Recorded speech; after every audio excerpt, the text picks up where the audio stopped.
Nathan stared at Sir Ian's face and knew that he had to take a sip of mead or the conversation would not continue. Judging from the look on Sir Ian's face, I'd better take a big gulp. Whatever he has to say, it's not going to be good. After Nathan took a swig of mead, Sir Ian reached for the cup, but Nathan pulled it back from him. Tell me what worries you, Sir Ian. In the meantime, I'll fetch you more water. Worries? What worries? I merely wished to get you to drink with me. Obviously, I'm as chill as a cucumber. What could possibly make you think I'm worried about something? Nathan sighed as he filled another cup of water. Apparently, he would have to be the one to break the silence. Sir Ian, are you interested in my sister? What? What could possibly have given you that impression? Nathan couldn't help but chuckle as he handed his drunk friend another cup of water. It was an open secret amongst the nobility that Sir Ian went to visit Amelia as often as he possibly could. They were often seen strolling the Duke's gardens together, and any time Nathan was in both of their company, he saw the sparkle in Sir Ian's eyes. The way Sir Ian looked at her was undeniable. Should I list out all the clues, or will you just fess up already? Sir Ian bought some time as he chugged back the water. Gulp, gulp. Ah, this water sure hits the spot. Is it from a special well or something? Sir Ian, please, answer me, or I'll tell her myself. Sir Ian sighed. His face went red as he laid back into a pile of cushions. He threw one over his drunken face as he responded. Even you can tell? Is it really that obvious? Nathan smiled as he gently pulled the pillow off of Sir Ian's face. You might as well have announced it in the Duke's court. Everybody knows. Sir Ian groaned as he curled up in a ball of embarrassment. Oh, heavens help me. I'm a fool, is what I am. Even you are laughing at me. Nathan chuckled even louder now. His older friend's emotional torment was somehow endearing. Relax, Sir Ian. I only laugh because it's obvious my sister feels the same way. It's just that she's afraid that your noble house is too illustrious to consider her a worthy bride. She thinks the difference between you and status is too much. In truth, Amelia did not believe this in the slightest. Nathan only wanted to test Sir Ian to see how he felt regarding such an issue. She feels the same way? Yes, but...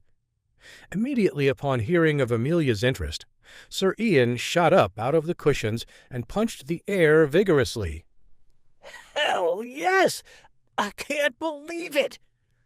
But what of the class differences? Screw the class differences. She is a good and noble woman. I would rather give up my inheritance than spend another minute out of her good graces. Nathan smiled at Sir Ian's excitement. He had passed his little test, after all. Very well, then. If you wish, I can arrange for my father to give you his blessing. Amelia would have to agree to the marriage, of course, but I doubt that's much of an issue.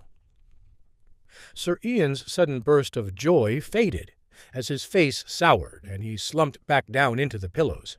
Nathan frowned. This wasn't exactly the reaction he was expecting.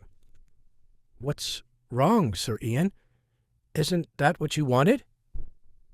More than anything in the entire world, dear Nathan. If only things were so simple. But you must have already heard of my predicament. Predicament? No. What are you talking about? Sir Ian sighed as he squirmed amongst the pillows. It's awful, Nathan. No matter what I do, I'm trapped, and I can't work my way out of it because of Duke Godricson. Nathan's eyes widened. He never expected Sir Ian's story to include the Duke of their entire fiefdom. Duke Godricson? What are you saying, Sir Ian? Speak plainly. What is all this about? Finally, Sir Ian sat up again and sighed. It all started 2 years ago when I was 18. Duke Godricson's daughter, Bella, would always come over to the practice field with her maidens and watch me train. At first, I thought nothing of it, but soon a Godricshall guardsman was at my father's door, telling him that he'd been given the opportunity of a lifetime. Duke Godricsson wished to marry his daughter to me. And were you interested, Sir Ian? Heavens, no. I mean, don't get me wrong. Bella's a pretty girl, but her attitude is worse than a vial of the deadliest poison known to man.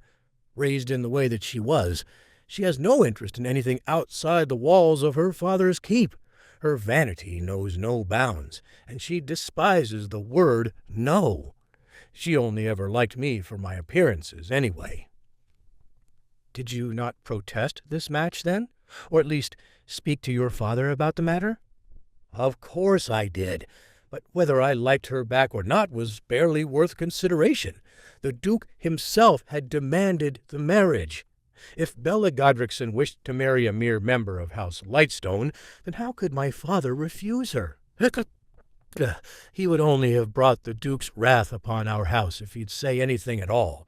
My father loves me dearly, but there was nothing he could do. So why are you not married now? After days of begging at my father's feet, he was able to buy me some time. He met with Duke Godricsson and explained that I lacked the necessary life experience to be worthy of his daughter. The Duke agreed, and I was cast out of my family's house to wander the fiefdom in search of glory. I've heard much about your travels, then. You fought for justice quite valiantly. It was a wonderful 2 years of traveling the land and slaying bandits and other outlaws who threatened the poor citizens of Godric's-land. I'd thought to escape from her, but I couldn't bring myself to run away and dishonor my family. I tried to put thoughts of all this out of my head, but now that time has ended. You were called back? Yes. A messenger from the Duke found me and demanded my presence. So now I'm back in Godricshall, waiting for Bella's birthday celebration. As soon as she turns 18, I will be forced to marry her. Nathan had to physically stop Sir Ian from grabbing the pitcher of spiced mead. I see your problem now, Sir Ian. It is not a small one. Sad that his bid to grab the mead had failed, Sir Ian wallowed on the floor once more. I am tortured, young Master Nathan. I'd rather die than waste away my days bending to the fickle whims of Bella Godricsson. I'd give my whole right arm just to be with Amelia instead. There must be something you can do, some way to get out of all this. The only scheme I could think of would be to somehow fake my own death. Create an accident, and then flee forever with Amelia, and live a common life somewhere, far away in another fiefdom. But I could never bear that. It would be too unfair to your sister. After everything she's been through, Amelia deserves to be near her family. You're right. That plan doesn't work. Besides, if she left the fiefdom, I would not be able to protect her. If something were to happen to you, she'd be all alone out there. And I swore on my mother's life that I would always be there for her. An honorable gesture, young master. Young Nathan. I fear I must accept my fate and hope your sister can somehow forgive me. Nathan paced back and forth across the room, thinking as hard as he could. Sir Ian, tell me, what do you know of Duke Godricson's strength? How powerful is he exactly?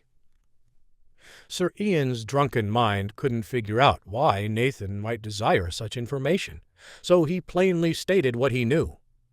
Oh, Duke Godricsson? Now that's a warrior. He's likely a level 7 master, or perhaps even level 8. But He is the Duke, after all, so he must also have some powerful magic behind him as well. Even my father could barely hold out against him on the training field, and he's a Master Level 3.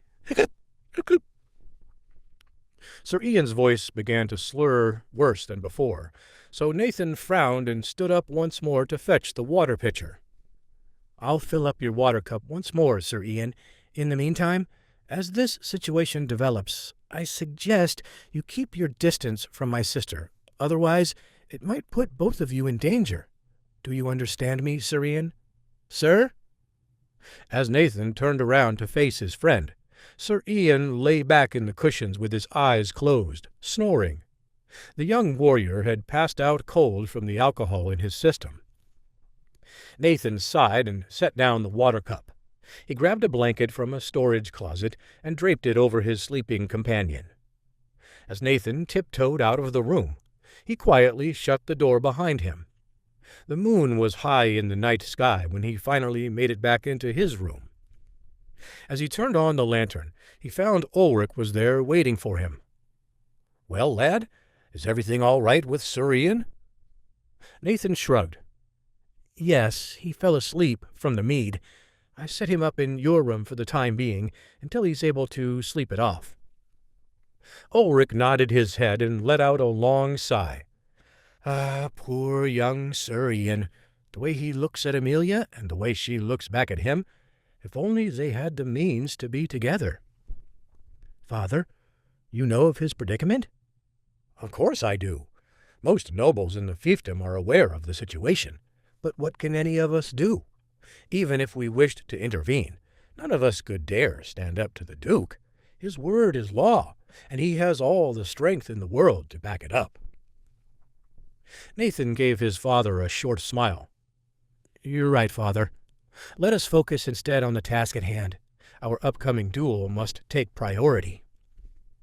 In truth, Nathan did not banish this issue from his mind. He loved his sister too much to see her suffer. After years of awful courtships she rejected, she had finally found the man of her dreams, only to have him taken away by the whim of a single family. Nathan would not let this stand. However, he knew his father's anxieties lay elsewhere. Ulrich wiped exhaustion from his face as Nathan sat across from him. "Speaking of the duel, lad, I've been thinking. Perhaps it's best if we did resign from the match." Nathan's face grew puzzled. But, Father, why would we do that? We've come so close to freeing ourselves of our enemies.